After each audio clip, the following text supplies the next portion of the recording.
Well, we are here as Season 2 reaches its final episode, the Epilogue. We're given the slightest taste of what's to come for Edara and the Freelands.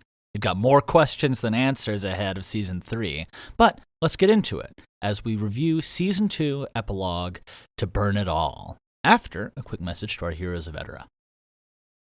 Hey there, this is Colin, creator of the 7th Valkyrie. If you're hearing this, it means you're listening to the public version of TABTA. And I really appreciate that. It keeps the algorithm happy. It keeps us growing. But if you want to get a little fun personal message every week with behind-the-scenes stories, funny little bits, other insight into the creative process, you can hop over to our Patreon and become a Hero of Edara. You'll support the series, you can shape the future of the 7th Valkyrie, and find a whole lot of fun bonus content along the way. You can get started completely for free, and then if you decide you want to chip in and get bonus content, early access, and a whole lot more and help us along the path of heroes towards a whole lot of cool checkpoints, then you can do that. It's patreon.com/7th Valkyrie, that's 7THVALKYRIE, and give it a look. With that, on into the show.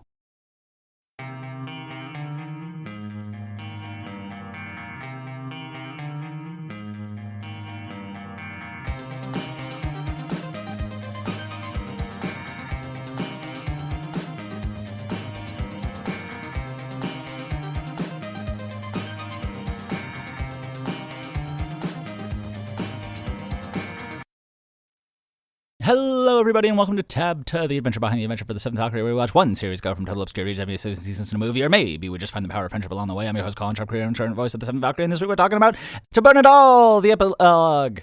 That was my impression of someone doing an auctioneer. Or not doing an auctioneer. Well, that would be a little different. But being an auctioneer. Anyway, whatever. I was To Burn It All. We're reviewing the epilogue of Season 2 right now. Spoilers. If you have not listened to this, I'm going to spoil the entire season and this last episode all at once. So be warned. Do not, if you've not heard up until this chapter, don't listen. Because we're going to get into it. All right, you guys pause. Cool, done. Let's get into Inside the Episode, where we talk about what happened, where we're going, little bit of play-by-play commentary for what happened. And we're into the epilogue for this season, where we resolve a lot of lingering questions and then open up way, way more for us to worry about heading into Season 3. And this starts with BC, who is sitting on a steel horse while Krona chats with one of his contacts around Edara and the Freelands with a communicator. And seeing this new tech and the Machine King kind of through the eyes of the BC, who knows him very well, is a bit of a trip. It's like, we knew he was often the smartest person in the room, but he has a level of sophistication and technology that is not currently present in Edara, like at least outside of him. And that's that will continue to play a factor. He's ahead of the game. And as Krona returns, we see the half-true version of events that he's sort of sold to BC. And the thing is, when he talks to her, he doesn't really lie. He just doesn't give all of the details. And BC kind of knows that. She knows there's something that he's hiding, but he offers her an option. She travels with him, avoids the people that are trying to kill her, and ultimately it's up to her whether or not to use her horrifying power. And she can use it to stop him if she wants or feels inclined.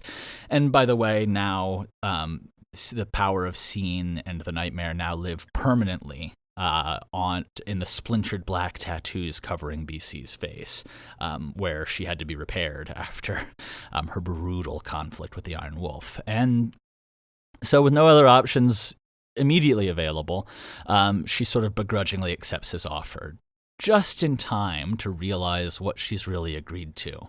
The Jackal and his gang arrive on the back of Straya, giant feathered lizards, and they've got someone in tow, Cyrus, who was captured at the Glade and brought to Krona, who has been tracking his existence since he arrived in Sunsettin.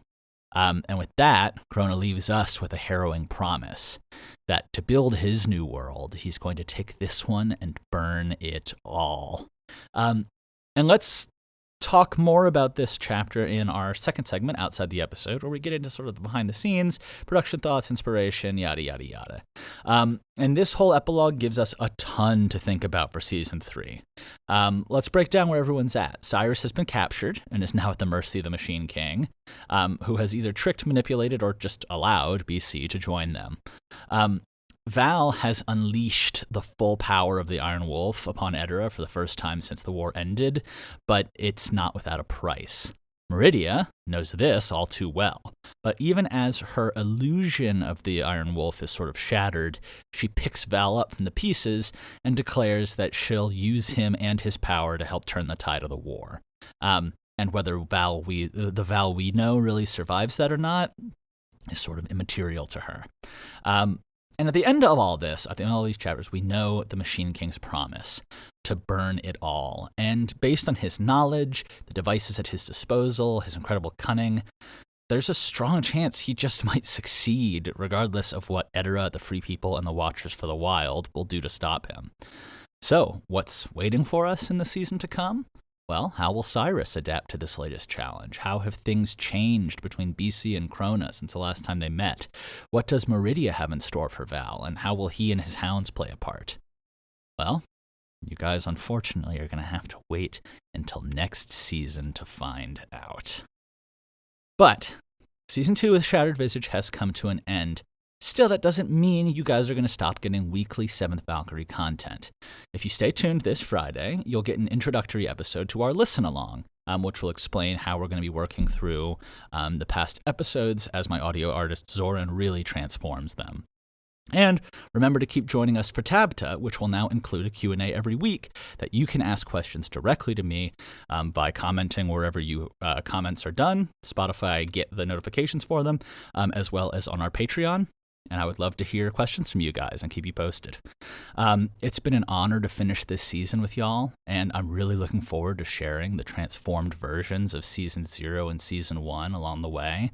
And I'm going to be head down, crushing it, writing Season 3. We've already got the outline, working on getting the individual chapter structures, and then it's into the writing, and then the recording, and then the artistry, and then it's out to you guys. So that's what we're working on right now. We'll keep you guys all posted. In the meantime, thank you for riding with us all the way through to the end of Season 2. And I can't wait to be back with you guys for Season 3. And make sure you don't leave, because we're listening along and staying together, rocking and rolling through into our new adventure.